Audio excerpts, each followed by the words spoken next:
या नावाची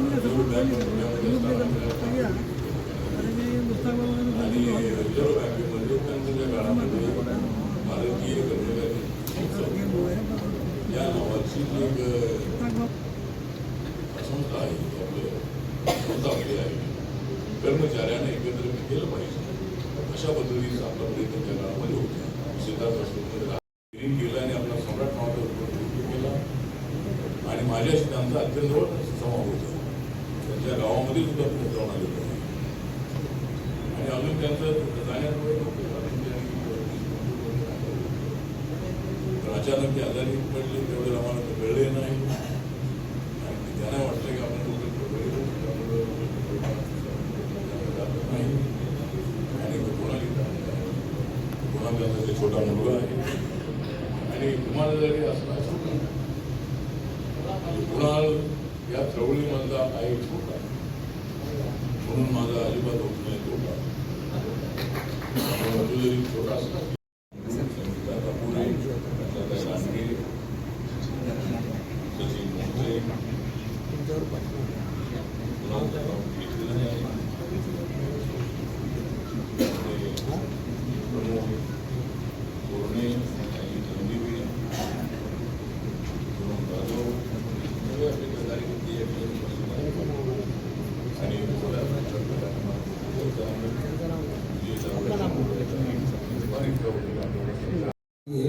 मी पणा सोडत नाहीये. साहेबांची पहिल्यापासून प्रामाणिक इच्छा आहे की सगळ्यांनी एकत्र यावं, माझ्यावर आपण सगळं सरेंडर होऊ, पण कोणी यायला तयार नाही. काही लोक तर आज तागायत या केंद्रामध्ये देखील आलेले नाहीये. साहेब, मी तुमचं जाहीर आभार मानतो आणि आलेल्या लोकांचं पण मी सगळ्यांचं आभार मानतो. पण साहेब, एक पोटतिडकीनं मला तुम्हाला एक विनंती करायची आहे की आम्ही महाकष्टानं रक्त आटवून घराकडे लक्ष दिलेले नाहीये. माझी परिस्थिती आज माझी 84 वर्ष पूर्ण होत आलेली आहेत, आजारी आहे, पण मी रोज येऊन केंद्रामध्ये बसतो नाही.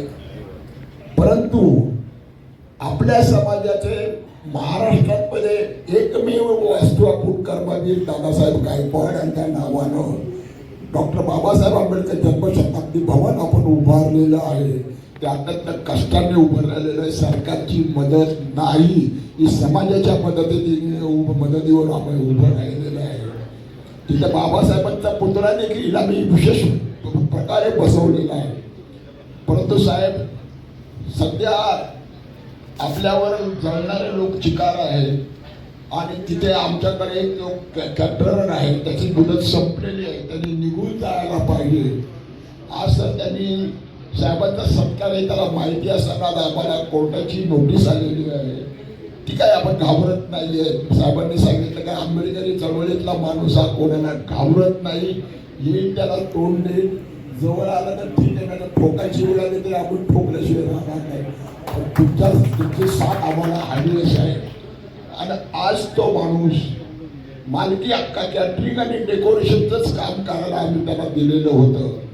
जसं हे क्लब देखील आम्ही मोठ्या कष्टानं उभं केलं. तसं झोपडपट्टी होती, ती घोडेवाले उंटवाल्यांची झोपडी होती. आम्हाला आलो तर चाकू दाखवायचे असे लोक होते इथे. आम्ही ती सगळ्याला तोंड देऊन केलेलं आहे. आणि तो जो जयेश शेठ नावाचा माणूस आहे तो क्रिमिनल माइंडेड आहे. त्याला साहेब आपल्यातलीच काही मंडळी इनडायरेक्टली सपोर्ट करतायत.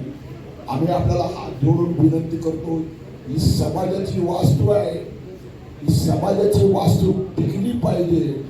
कारण आम्ही आज 84 वर्षात मी आजारीच आहे, पण पुढे काय किती कोण राहिले ते सांगता येत नाही.